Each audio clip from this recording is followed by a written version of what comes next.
سلام به همه دوستای عزیز. من امروز یک برنامه را براتون معرفی می‌کنم که راحت میتونین آهنگایی که دوست دارین به صورت آفلاین گوش کنین. توی اپ استور ماریم، اینترنت باید روشن باشه. بعد پلیر جی آر را دانلود کنیم، اونی که نوشته موزیک آنلیمیتد را دانلود کنیم و مستقیم داخل برنامه مارم. بعد مثلا اون کسی را که دوست دارم سرچ کنم، آهنگایش میام، بعد روی صدات میزنم، بعد add to playlist.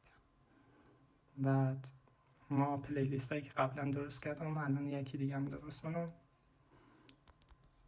سیو کنم. بعد توی همزو فولدر ما آهنگ هم میذارم، همونجا انتقال میدم. بعد از برنامه برای اینکه ثابت کنم میام بیرون، اینترنت رو کنسل کنم، برم داخلش. اونی که دانلود شده یک مارک سبز میاره بغل پایینش، یعنی دانلود شده.